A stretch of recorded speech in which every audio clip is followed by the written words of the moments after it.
Yeah, I'm an early riser, but I'm pretty much going to be sitting down and having a chat about editing. So I'm going to get myself up, do a nature call, have a shower. I'll meet you at breakfast because I'm definitely going to edit out going to the toilet and having a shower.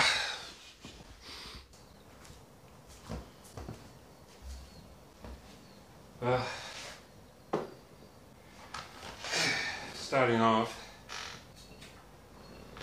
there are plenty of video editing software out there,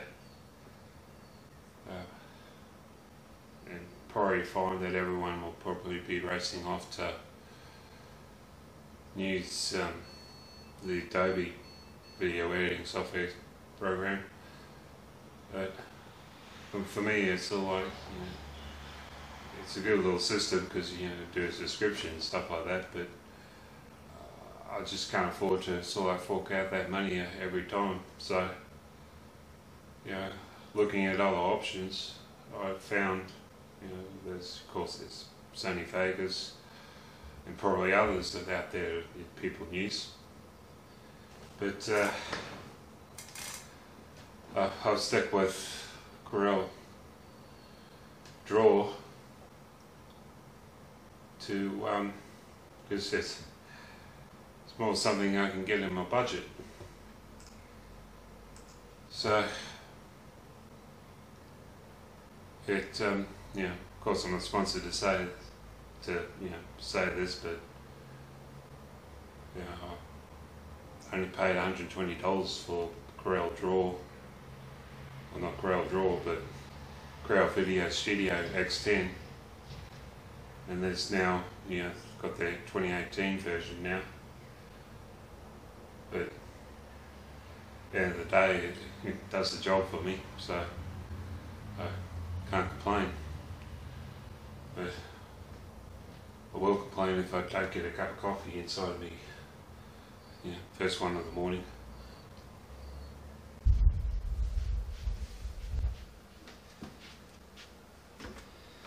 Well, next thing, and the reason why I pull my computer out and opening it up is just making sure that you got plenty of disk space, mostly for storage, because it won't happen overnight, but over a period of time, as you build up all your videos and raw footage and stuff like that, it can take up quite a lot of space on your disk. So just be wary of that, and maybe just do a little bit of a plan ahead a bit. Either get something in the way of external storage, or make sure you got plenty of space on your computer to put decent sized hard disk on it and set it up so that you got all your videos and other raw footage or your complete video you're going to be using to upload to YouTube with. Just make sure you got this plenty of space there, because over a period of time it can build up, and if you follow quite a lot of people out there, you probably see that they actually have a big storage unit of disks, hard drives, and these days you probably find you can use up a 10 gigabyte, or not gigabyte, but terabyte hard drive these days. So so that's why I'm got myself a hard drive.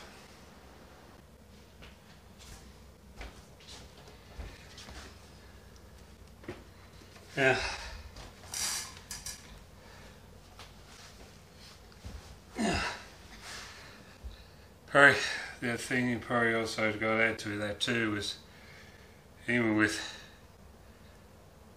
the amount of space you might have on a hard drive to store all your video work on, you probably find that you probably find quite a lot of that could easily land on the editing floor basically, or just not used for your video. Yeah, so it does quite a lot of work beforehand before you hit the editing side of things. So you definitely got a lot of work there to do before you hit there. But you just got to realise too that for something, especially something like a daily vlog or something like that, it can get a bit on the tedious side of what you want to use for that particular vlog. So just got to realise that there might be just a whole heap of stuff that just might land, or just might not use for something that lasts for only like 10 minutes.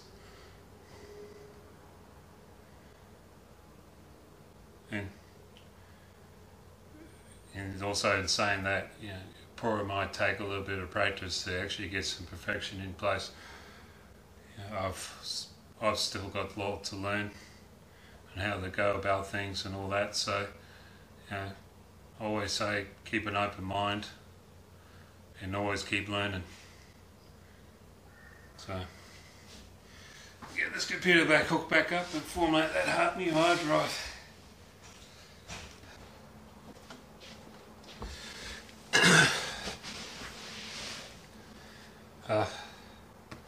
Got all these cereal boxes for Sean Juris.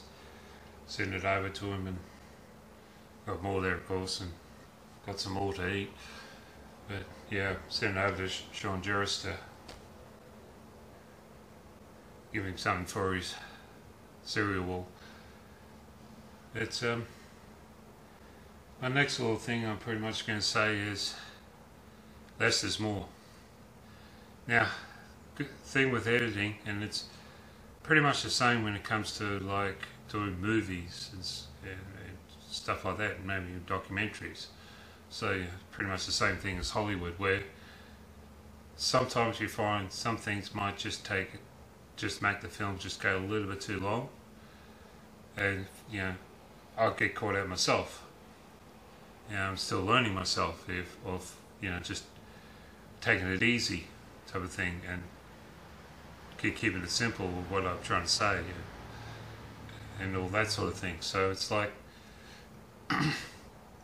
just as much as you might have a lot of stuff that lands on the editing floor with all the filming you've done, you might actually come out with a better outcome with the finished product. So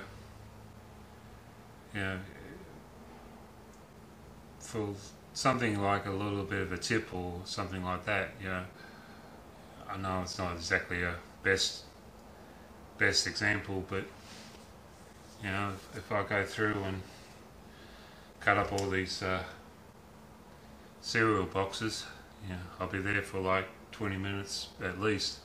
And I know you don't want to watch that, but maybe if I create something like a cutscene from it, maybe it's do something like take 10-15 seconds, you'll probably have a lot better outcome. You still have your people watching at the end. So let me just give you an example there. This is the part where Woody put some music on.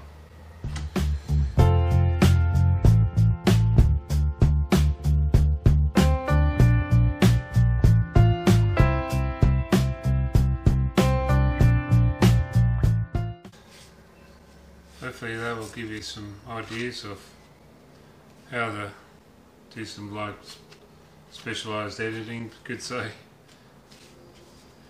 and something for the cereal wall at Space Station.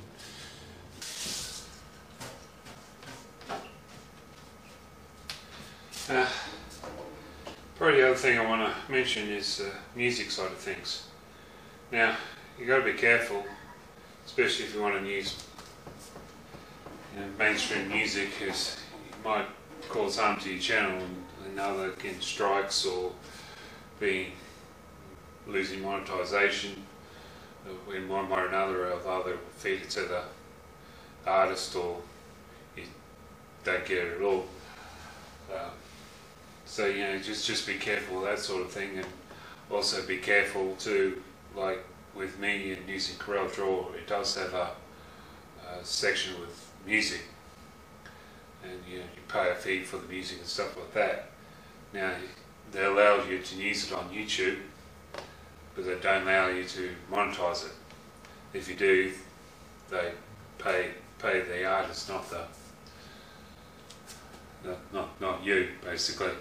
So just be a little bit on the cautious side with that.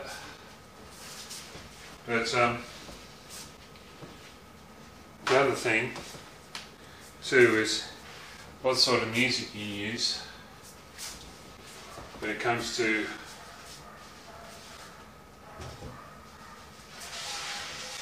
what you want for your video, basically. So what I mean by that is sort of like what sort of music you want to use for your videos, and how well it will fit into your videos, and how well it will portray your videos. So it's sort of like make it live feel, or make it how you make your videos feel, basically, and how it fits in with how you're editing or your story of what you want to tell in your videos. So it can change the sort of mood of your videos with the music you use. So like if I give you some examples, so like if I use this song.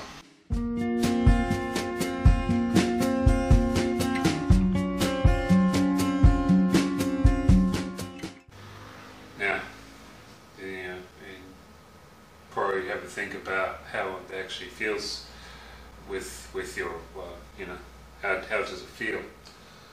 And probably give another example like this song.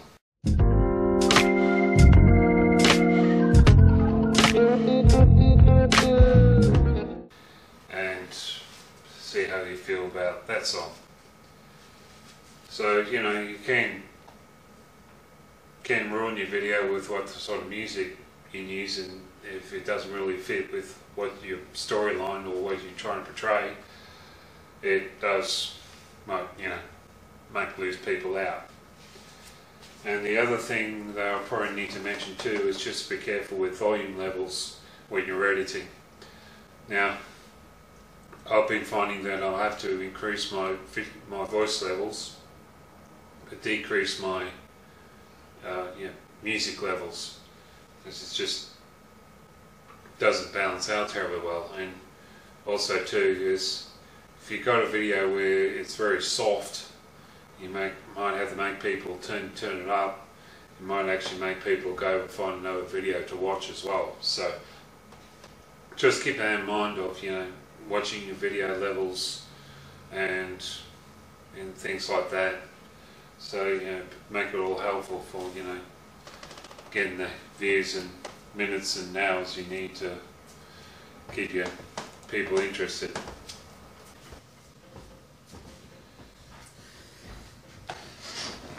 Well now,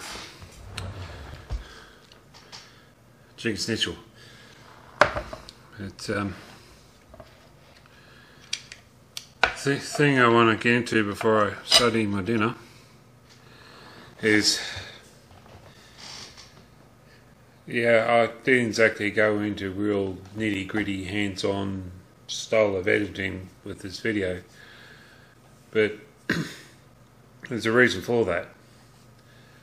Now, the reason is sort of like, I'm sort of a person who sort of like